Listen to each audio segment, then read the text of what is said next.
جو اس علم و حکمت کے خزانے میں سے کچھ خزانہ ڈھونڈنے یا لینے کی کوشش کرتی ہے، لیکن ان دونوں کے درمیان جو لنک ہے وہ نور کے بغیر اور روشنی کے بغیر نہیں ہو سکتا۔ آنکھیں ہو، روشنی نہ ہو تو آپ کو کچھ نظر نہیں آتا۔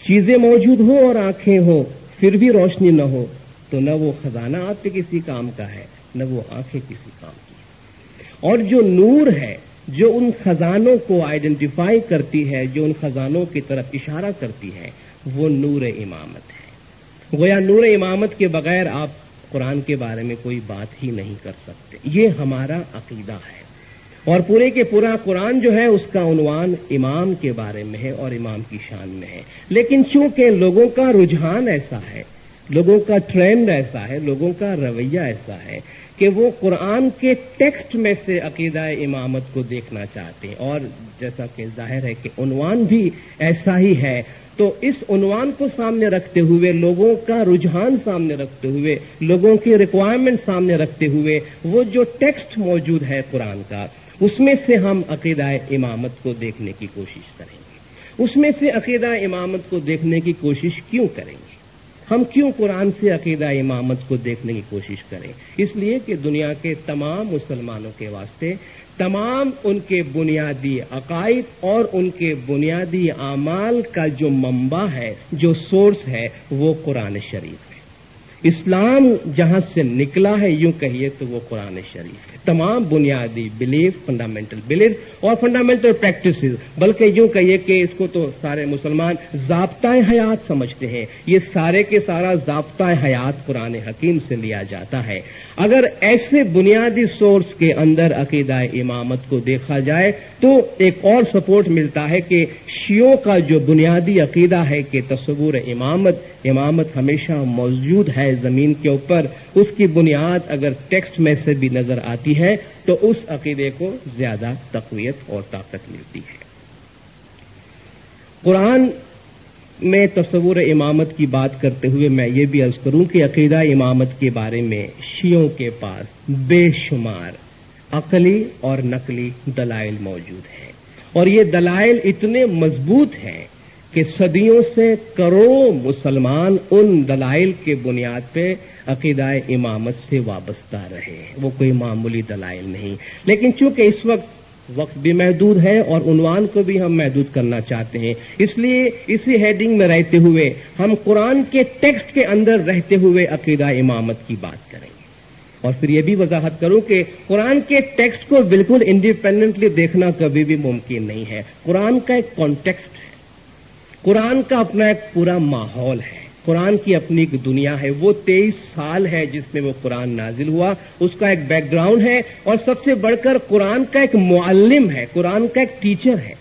اس معلم سے آزاد ہو کے آپ قرآن کو لینے جائیں گے تو جو بیسک آرڈرز ہے اس پہ بھی عمل نہیں کر سکیں گے۔ مثلا کوئی مسلمان یہ کہے کہ میں صرف ٹیکسٹ پہ چلنا چاہتا ہوں، ٹیکسٹ کہتا ہے کہ اقیموا الصلاۃ وآتوا الزکوٰۃ، صلاۃ قائم کرو، تو پہلا سوال آئے گا میں صلاۃ کیسے قائم کروں؟ اس کا جواب اس کو قرآن نہیں دے گا بلکہ معلم قرآن دے گا۔ میں زکوٰۃ دوں تو کیسے زکوٰۃ دوں؟ اس کا جواب بھی اس کو قرآن نہیں دیتا بلکہ اس کو قرآن کا جو معلم ہے، قرآن کا جو عالم ہے، یعنی حضور اکرم صلی اللہ علیہ وآلہ وسلم صلوات اللہ علیہ، وہ اس کا جواب دیتے ہیں۔ اس کا مطلب یہ ہے کہ قرآن کو آپ حضور کی ذات سے علیحدہ کر کے نہیں دیکھ سکتے۔ تو ہم جب کہتے ہیں کہ ہم قرآن کے ٹیکسٹ میں رہتے ہوئے بات کریں گے تو ٹیکسٹ کا مطلب یہ نہیں کہ ہم کانٹیکسٹ سے الگ ہو کے بات کریں گے۔ تو جب ہم ٹیکسٹ کی بات کرتے ہیں، وہ ٹیکسٹ حضور اکرم صلی اللہ علیہ وآلہ وسلم کے ارشادات، اقوال اور ائمہ علیہم السلام کے جو اقوال اور ارشادات ہیں اس کو سامنے رکھ کے ہم بات کریں گے۔ سب سے پہلے ہم لفظ امام کو لیتے ہیں۔ عام طور پہ لفظ امام کا جو ترجمہ ہے وہ لیڈر، راہ دکھانے والا، یا جو پیش آگے رہنے والا ہے، یہ ترجمہ امام کا لیا جاتا ہے، اور اصطلاحی معنوں میں امام سے مراد رسول کا وصی یا رسول کا جانشین لیا جاتا ہے، اور یہ ایک ایسا لفظ ہے جس پہ سارے مسلمان جو ہیں وہ متفق ہیں۔ قرآن شریف میں لفظ امام کا استعمال جو ہے قرآن شریف میں لفظ امام مختلف معنوں میں مختلف میننگ میں استعمال ہوا ہے۔ قرآن میں 12 مرتبہ لفظ امام آیا ہے، 7 مرتبہ اس میں واحد یعنی سنگولر اور 5 مرتبہ پلورل یعنی 7 مرتبہ امام ہے، 5 مرتبہ ائمہ ہے۔ اور جن میننگ میں قرآن میں لفظ امام یا ائمہ کا استعمال ہوا ان میں انبیاء اور ان کے جانشین یعنی پیغمبروں کے لیے اور پیغمبروں کے سکسیسرز کے واسطے لفظ امام استعمال ہوا۔ جیسے ابراہیم علیہ السلام کو خدا فرماتا ہے کہ انی جاعلک للناس اماما، ہم آپ کو لوگوں کا امام مقرر کرتے ہیں۔ یوم ندعو کل اناس بامامہم، جیسے کہ شروع میں آیت تلاوت کی گئی کہ جس دن ہم تمام امت کو ان کے امام کے ساتھ بلائیں گے۔ یا وجعلناہم ائمۃ یہدون بامرنا، جو پیغمبر کے واسطے بھی استعمال ہوا ہے اور پیغمبر کے بعد ہونے والے ائمہ کے واسطے بھی استعمال ہوا۔ وَكُلَّ شَيْءٍ أَحْصَيْنَاهُ فِي إِمَامٍ مُبِينٍ، ہر چیز کو ہم نے امام مبین میں سمو دیا ہے، اس کا ترجمہ امام لیا جاتا ہے۔ کتاب کے واسطے بھی لفظ امام استعمال ہوا ہے۔ وَمِن قَبْلِهِ كِتَابُ مُوسَىٰ إِمَامًا وَرَحْمَةً، اس سے پہلے موسیٰ کی کتاب امام تھی اور رحمت تھی۔ آپ کہیں گے بھئی یہ امام اور کتاب کا کیا ریلیشن ہے، اس کو ہم بعد میں ضرور لیں گے۔ وَكُلَّ شَيْءٍ أَحْصَيْنَاهُ فِي إِمَامٍ مُبِينٍ کے حوالے سے امام کو انسان کامل کی حیثیت سے بھی صوفیاء کرام جو ہے وہ لیتے ہیں۔ لفظ امام قرآن شریف میں راستے کے معنی میں بھی استعمال ہوا۔ وَإِنَّهُمَا لَبِی إِمَامٍ مُبِينٍ، یہ دونوں گاؤں جو تھے وہ ایک چوڑی شاہراہ کے اوپر تھی، ایک راستے کے اوپر یہ دونوں گاؤں آباد تھے، تو راستے کے واسطے بھی قرآن شریف میں امام کا لفظ استعمال ہوا۔ لیکن ان تمام الفاظ کو اگر آپ آپس میں ملائیں اور میننگ کو دیکھیں تو اس میں آپ کو لیڈرشپ اور ہدایت کا کنسپٹ ضرور ملے گا۔ ان الفاظ کے بعد اب ہم کچھ تصورات کی طرف آتے ہیں۔ اب تو ایسا تو نہیں ہو سکتا کہ ہم الحمد سے شروع کریں اور سارا قرآن ختم کریں اور جہاں جہاں ائمہ کی باتیں ہیں وہ ہم آپ کو بتائیں، لیکن ہم کچھ بیسک ورڈز قرآن میں سے لیتے ہیں، ایسے ورڈز جو اپنی جگہ پر ایک کنسپٹ ہے۔ اس کنسپٹ کو شیعوں نے، ہمارے ائمہ نے، ہمارے دائیوں نے امامت کے حوالے سے لیا ہے اور اس سے یہ ثابت کیا ہے کہ اس میں ایک دائمیت کا کنسپٹ پایا جاتا ہے اور اس سے مراد ائمہ ہے، اور ائمہ علیہم السلام نے یہ فرمایا ہے کہ یہ آیت ہمارے شان میں نازل ہوئی ہے اور اس سے مراد ہم ہیں، یا اس میں ایسی عقلی دلائل خود بخود نظر آ جاتے ہیں جس سے انسان کا ذہن یہ باور کرنے پر مجبور ہوتا ہے کہ اس میں ایک دائمیت کا کنسپٹ ہے اور اس میں ہدایت اور امام کا حوالہ موجود ہے۔ سب سے پہلا جو لفظ اور تصور اس میں ہے وہ خلیفہ ہے۔ کنسپٹ بھی بہت اول ہے، پرانا ہے۔ وَإِذْ قَالَ رَبُّكَ لِلْمَلَائِكَةِ إِنِّي جَاعِلٌ فِي الْأَرْضِ خَلِيفَةً، وہ وقت یاد کرو جب ہم نے فرشتوں سے فرمایا کہ ہم زمین پر اپنا خلیفہ مقرر کرنے والے ہیں۔ اس میں بہت سوالات آتے ہیں، خلیفہ کس کا خلیفہ؟ اللہ کا خلیفہ۔ حضرت داؤد علیہ السلام کے واسطے بھی قرآن میں آیا ہے، یا داؤد انا جعلناک خلیفۃ فی الارض فاحکم بین الناس بالحق، اے داؤد ہم نے آپ کو زمین پہ خلیفہ بنایا، حالانکہ وہ پیغمبر تھے، آدم بھی پیغمبر تھے۔ وہ وقت یاد کرو جب ہم نے فرشتوں سے کہا کہ زمین پہ اپنا خلیفہ بنا رہے ہیں۔ خلیفہ سے مراد زمین پر، آپ خود ہی بتائیں خلیفہ سے مطلب کیا ہے؟ جانشین، جگہ سنبھالنے والا۔ کس کا جانشین؟ کس کی جگہ سنبھالنے والا؟ خدا کا یا کسی اور کا؟ خدا کا۔ کہاں پہ؟ زمین پر۔ کیا اس میں کوئی ٹائم فیکٹر مقرر ہے کب تک کے لیے، کب شروع کرے گا خلافت، کب ختم کرے گا؟ نہیں، جب تک زمین ہے تب تک خلافت موجود ہے۔ یہ خلیفہ جو مقرر کیا گیا یہ خالی پلینٹ کے واسطے کیا گیا یا پلینٹ میں بسنے والوں کے واسطے کیا گیا؟ ایک عام عقل والا بات کرے گا، خالی پلینٹ میں خلیفہ کیا کرے گا؟ آ کر پلینٹ پہ جو لوگ بستے ہوں گے اس میں خدا کی خدائی چلانے کے واسطے آیا ہوگا۔ تو جب تک زمین پر